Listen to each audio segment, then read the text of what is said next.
Let me start by saying, about a year ago, I got an email from a woman in China, and she said, I was studying from your introductory sociology textbook here at Peking University, and page 141 is missing. It's been sliced out. And she says, our library has 3 other copies of your book, and it's been sliced out of all 3 of them. She says, I went over to Renmin University, and they have 3 copies, and page 141 has been sliced out of them. She says, what's on page 141? I didn't know. So I went to my ego cabinet, and I dug in and took out the 10th edition and looked at 141, and there it was. The little kid standing in front of the tank, that long line of tanks at Tiananmen Square. The Chinese, of course, have been trying not only to slice that out of my textbook, but out of history. And today we're talking about the 25th anniversary of that young guy standing in front of the tank. And I thought it was worth beginning here because it tells me why it's so problematic to write anything about religion in China at the moment, because we don't quite know what the government will do next. I began this book, by the way, with a brilliant young Chinese graduate student, young woman from Renmin University. She was going to be my co-author. We got a little way into the book and realized, since she wanted to go back to China, no way. Because you can't write a book about religion, Christianity in China, without talking about the Cultural Revolution.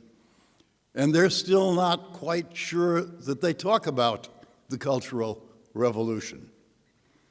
And several weeks ago, of course, some local officials tore down a great, huge church in China. I mean a big one, bigger than this building.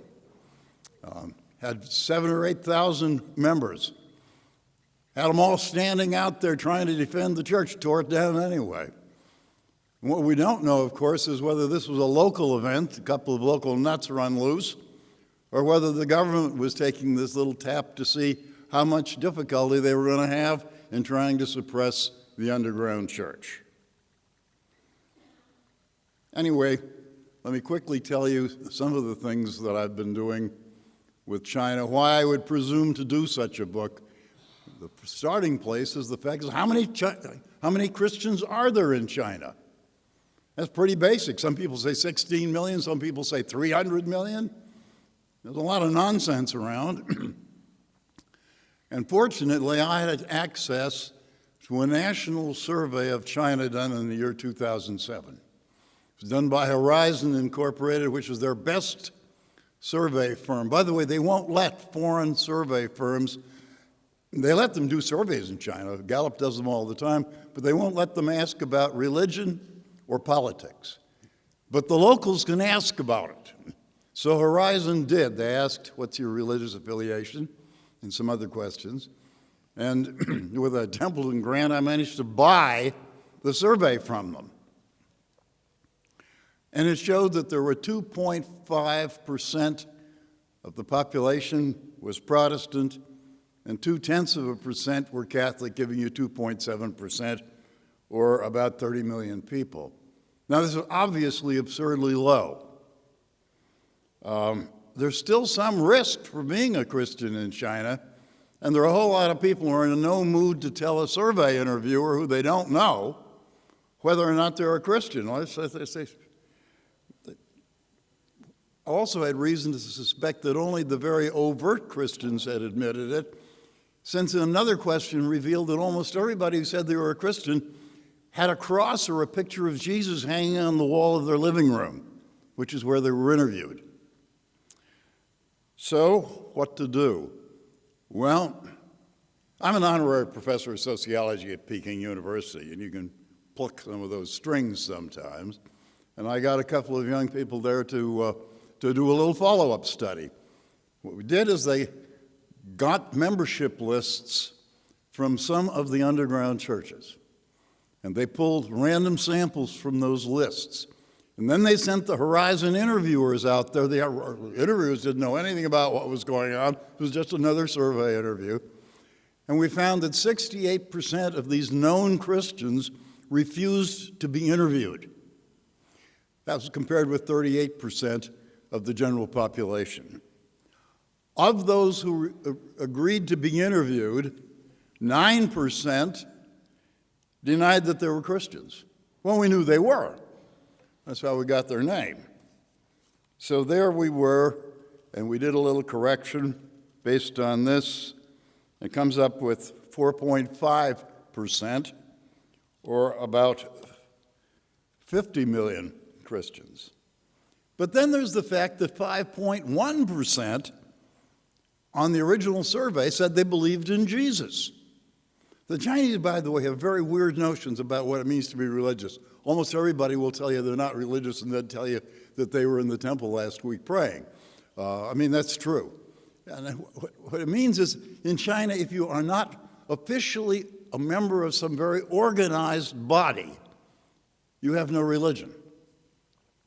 So here 5.1% saying they believe in Jesus, when 2.7% said they were Christians. And if we correct that, you can get up to 6.7%, or you get 73 million Christians. And I simply settled for 60 million, cut it back, compromise. And the reason I was so concerned is I wanted to project growth. So my starting point is the year 1980, in which we have pretty good information that there were about 10 million Christians in China. And so what you do is you sit down with a little program that'll do trend studies for you and try to see how you get from 10 million to 60 million in 2007. And the answer is an annual growth rate of 7%. Now, obviously, we all know that trend studies, something can interfere with the trend tomorrow. But the fact of the matter is that, at least in the short run, the odds are that tomorrow is going to be like yesterday, and that the trend is apt to hold.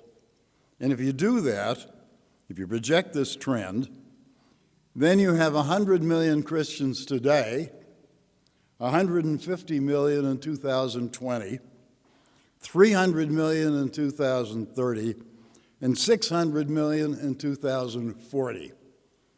Making China, of course, in 2025, roughly, the most Christian nation on earth. That is to say, having more Christians than anybody else. And of course, by 2040, being a majority Christian nation. I wanted to check on this projection, so I went back to Horizon, and they agreed to ask 2 questions last March, one on your religious affiliation and one on belief in Jesus.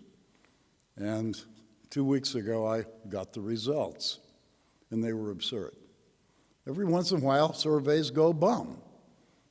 This one clearly did, because we got exactly the same percentage of Protestants and Catholics as in 2007. That's not credible. And we got 14% believing in Jesus. That's not credible either. That's a 3 times increase since 2007. So nothing was learned.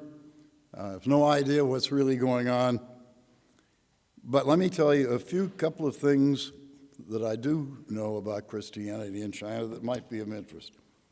The standard deprivation theory that sociologists love so much is nonsense. The notion is it would be poor, old, rural women, widows with a medical problem. I mean, that's your standard idea who's going to be nonsense. The people in China who are most likely to convert are the most educated. There's a strong positive correlation with education. Makes good sense if you stop and realize what China's situation is. Here you have a nation that has had modernity imposed on it across the board, technically, economically, but not intellectually. You still have the dominant religions that are religions of decline. That is to say, the ancients were much smarter and much ahead of us, that don't believe in progress, that don't believe in science, don't believe that the universe is comprehensible. The two don't fit. And the people who will be most acute, soonest to the non-fitting, are the educated. And make a quick check on this, because it should apply to other Asian nations. I went to the Four Tigers and to Japan. That is to say, South Korea, Singapore, Hong Kong, Taiwan, and Japan. And in all 5 of them, there was a very, very strong correlation between education and being a Christian. It's the educated in these 5 nations, as well as in China, who are far the most likely to be Christians. And that sets up some kind of interesting future possibilities. As we sit and look at what in the world is the government going to do in China in response, because they know that Christianity is growing very, very rapidly. They know it full well. They know better than I do. How will they respond? It's very hard to know how they may respond.